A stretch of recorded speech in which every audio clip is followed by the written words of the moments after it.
Yara, Yara, tá chovendo aí? Tá chovendo aí? Vitória! Ó. Eu quero pipoca. Ele manda o meu pé. Se comer pipoca, não vai no McDonald's. O que prefere?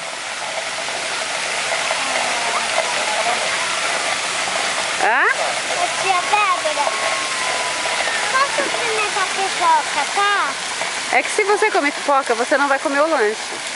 Ah, mas eu como, tia Débora. Ah, eu acho que não. Como sim?